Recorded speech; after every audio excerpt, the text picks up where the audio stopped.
मध्य प्रदेश की राजधानी भोपाल से लव जिहाद का एक यूनिक मामला है। अभी तक हम लोग सुनते रहे कि मुल्ला लव जिहाद करवा रहे हैं, मौलवी लव जिहाद करवा रहे हैं, इलेक्ट्रीशियन, प्लम्बर, फिटर, नाई, धोबी, इस तरीके का लोग लव जिहाद कर रहे हैं।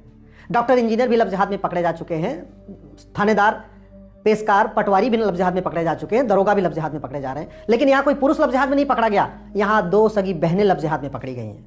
और ये 2 सगी बहनें अपने भाइयों के साथ, अपनी भाभी के साथ, अपने पूरे परिवार के साथ लव जिहाद का सेंटर चला रही थी। ये दोनों मुस्लिम बहनें हिंदू लड़कियों से दोस्ती करती थी। याद रखिए, दोनों हैं मुस्लिम, लेकिन उनकी दोस्ती मुस्लिम लड़कियों से नहीं हो रही है, उनकी दोस्ती केवल और केवल हिंदू लड़कियों से हो रही है। वो हिंदू लड़कियों के साथ दोस्ती करती हैं, उनसे बातचीत करती हैं, उनसे थोड़ी दोस्ती बढ़ाने के बाद अपने घर बुलाती हैं, और फिर ये लड़कियां, ये जो दोनों लव जिहाद कर रही थी, ये अपने भाइयों के साथ उनकी दोस्ती कराती हैं, अपने और दोस्तों के साथ दोस्ती कराती हैं। कुल मिला के मुस्लिम लड़कों के साथ हिंदू लड़कियों की दोस्ती कराना इनका धंधा था। और इस धंधे में इन्होंने इतना पैसा कमाया कि पहले झुग्गी बस्ती में रह रही थी, अब शानदार आलीशान मकान बनवा लिया। आलीशान मकान बना कैसे, कहां से इतना पैसा आ रहा है? जब मैं पहले भी कई बार कह चुका हूं, भारत में 50,000 करोड़ हर साल आ रहा है भारत को बर्बाद करने के लिए। लव जिहाद, लैंड जिहाद, ड्रग जिहाद, घुसपैठ जिहाद, धर्मांतरण जिहाद के लिए भारत में हर साल 50,000 करोड़ की फंडिंग हो रही है। खाड़ी देशों से हो रही है हवाला के जरिए, पश्चिम देशों से FCRA के जरिए हो रही है। नए FCRA कानून 2010 में बना था, वो खत्म हुआ, न हवाला के खिलाफ कठोर कानून बना, इसलिए फंडिंग रुकी नहीं है। और फंडिंग नहीं रुकी है तो लव जिहाद रुकेगा नहीं। कानून भी हमने नहीं बदला।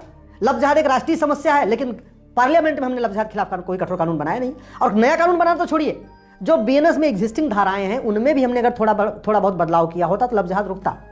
लव जिहाद हमारी राष्ट्र की सुरक्षा के लिए खतरा है, उससे निपटने के लिए हमारे पास नेशनल सिक्योरिटी एक्ट है, लेकिन हमने नेशनल सिक्योरिटी आज तक लव जिहाद को राष्ट्र की सुरक्षा के लिए खतरा घोषित नहीं किया। आज तक हमने लव जिहाद को राष्ट्र की एकता अखंडता के लिए खतरा घोषित नहीं किया।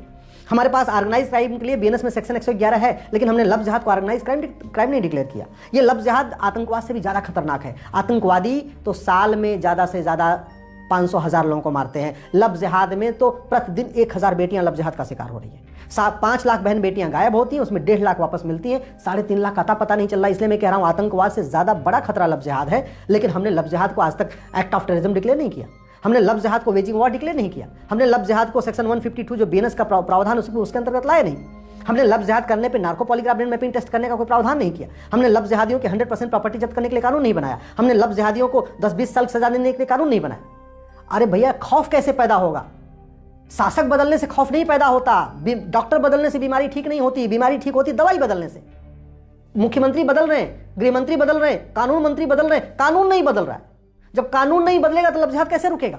जब फंडिंग नहीं रुकेगी तो लव जिहाद कैसे रुकेगा?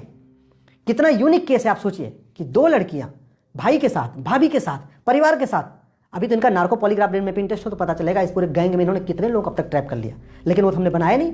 पता नहीं किसको बचाना चाह रहे, भ्रष्ट नेताओं को बचाने के लिए नार्को पॉलीग्राफ ब्रेन मैपिंग कानून नहीं बन रहा है, या भ्रष्ट नौकरशाहों को बचाने के लिए लव जिहाद का नार्को पॉलीग्राफ ब्रेन मैपिंग कानून नहीं बन रहा है, या जिहादियों को बचाने के लिए नार्को पॉलीग्राफ ब्रेन मैपिंग कानून नहीं बन रहा है। पता नहीं किसको बचाने के लिए नार्को पॉलीग्राफ ब्रेन मैपिंग कानून नहीं बन रहा है, आज तक समझ में नहीं आ रहा।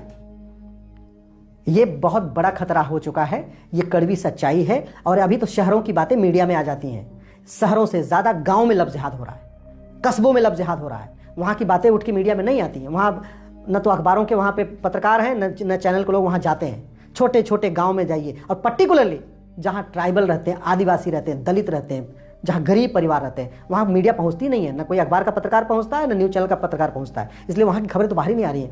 बहुत तेजी के साथ बड़े प्लान्ड वे में पूरे देश में लव जिहाद हो रहा है, और समाधान इसका यही है, भय बिन होय न प्रीत सठे साठ्यम समाचारित। समाधान यही है, लव जिहाद करने वालों की 100% प्रॉपर्टी जब्त की जाए, लव जिहाद करने वालों की नागरिकता खत्म की जाए, लव जिहाद करने वालों को 1 साल के अंदर 10 से 20 साल की सजा दी जाए, तब जाके लव जिहाद रुकेगा। और ये तभी हो सकता है जब लव जिहाद करने वालों का narco polygraph brain mapping test किया जाए।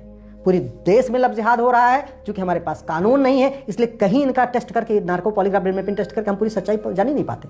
अभी तो जितनी बातें मीडिया में आ गई, जो 2 लड़कियां इतना बड़ा जिहाद का सेंटर चला रही हैं, वो सच तो बोलेंगे नहीं, और वो दोनों महिला हैं तो पुलिस उनको पीट भी नहीं सकती। ऐसा भी नहीं है कि हाँ रात में उल्टा टांग के खड़ा कर दे, उनको 4-10 घंटा उल्टा टांग के रखे, वो भी नहीं करेगा, नहीं तो फिर ह्यूमन राइट की बात आ जाएगी, मानवाधिकार की बात आ जाएगी।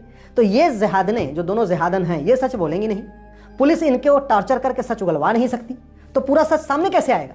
तरीका यही था कि हमारे पास नार्को पॉलीग्राफ ब्रेन मैपिंग कानून होता, इन दोनों बहनों का narco polygraph brain mapping test कर लेते, इनसे पूछते तुम्हें किसने उकसाया, तुम्हारी कौन फंडिंग करता है, तुम कितने लोगों को ऐसे लड़कियों को कन्वर्ट कर चुकी हो, तो सारी की सारी सच्चाई सामने आ जाती। मुश्किल से 2 घंटे लगता, 2 घंटे के टेस्ट में सारी सच्चाई सामने आ जाती। लेकिन अब वो नहीं होगा। अब क्या होंगे? गवाहों के बयान होंगे।